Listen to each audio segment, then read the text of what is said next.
I have noted, Honorable Speaker, that from this conference, our Kenyan delegation was very active,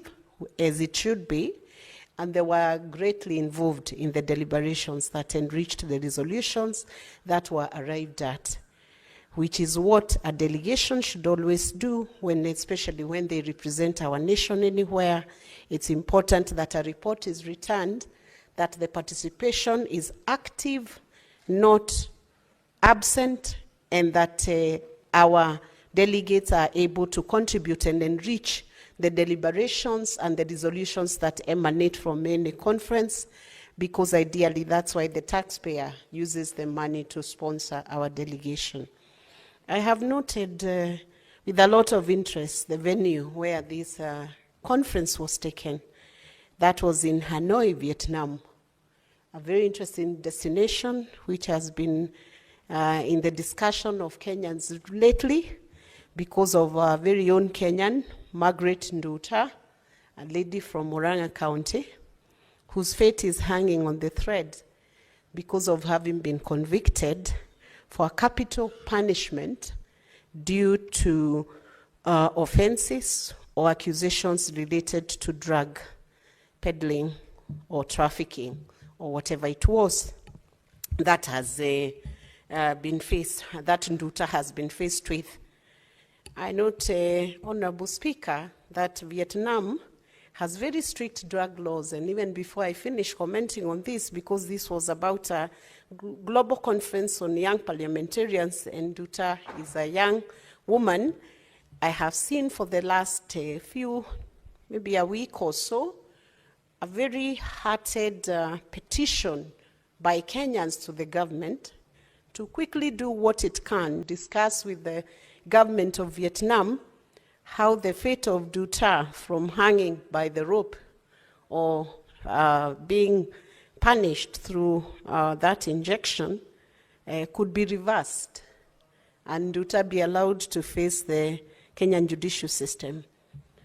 And a caution we would throw to the young people, Honorable Speaker, is that many countries and jurisdictions are very strict on drug offenses and drug charges,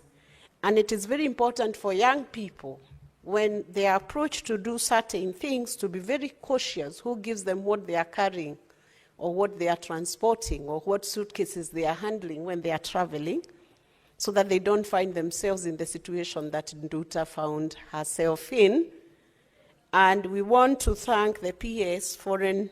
Affairs for taking steps to reach out to the government of Vietnam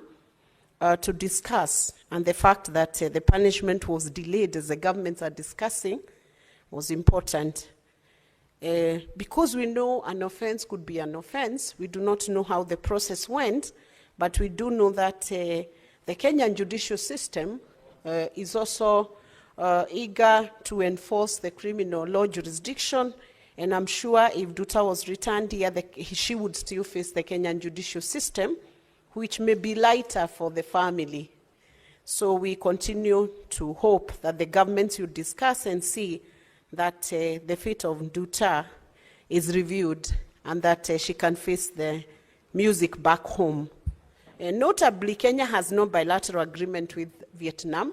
and maybe it's time that because the Kenyan embassy that is accredited to Vietnam, nearest to Vietnam is in Thailand,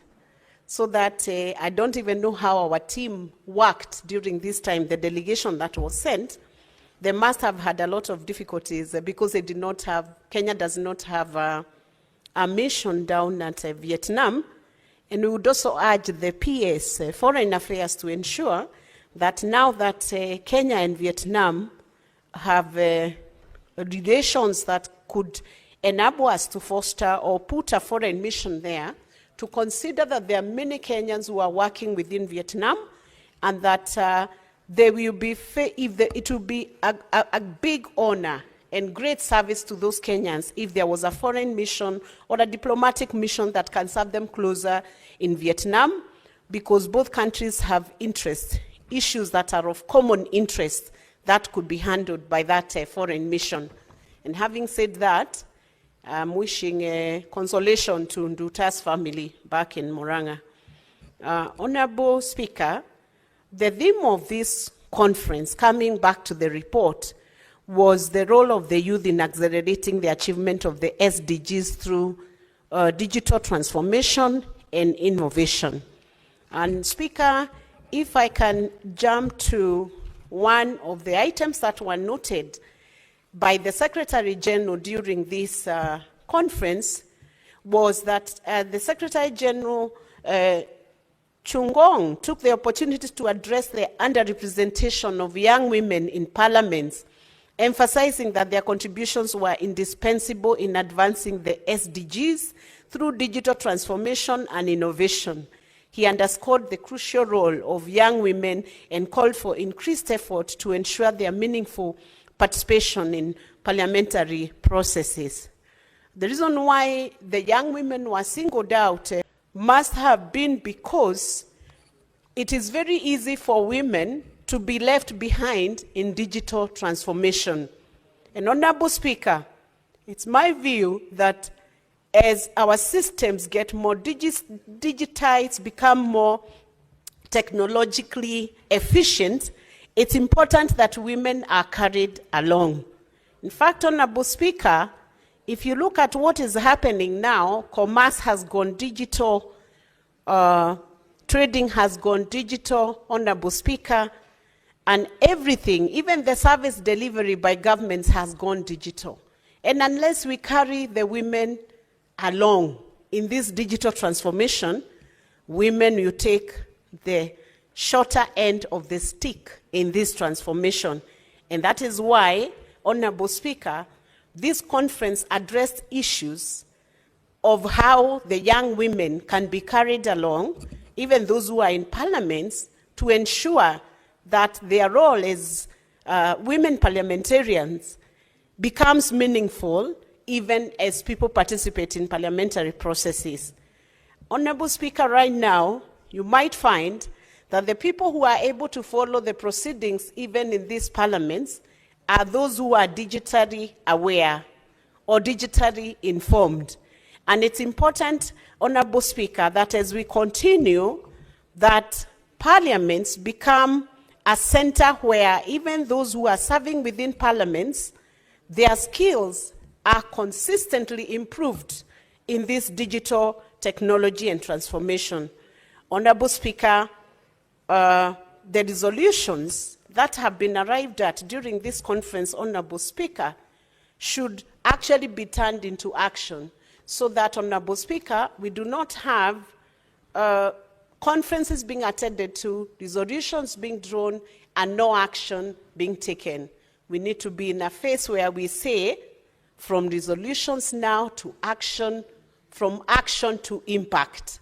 so that whatever resources are being used in these conferences, the global conferences, can become a reality to the citizens of Kenya. So let me once again congratulate the team that represented Kenya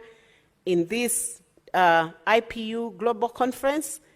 and hope that this will impact the other young parliamentarians within our jurisdiction. And with those many remarks, I now second this motion. Thank you, Honorable Speaker.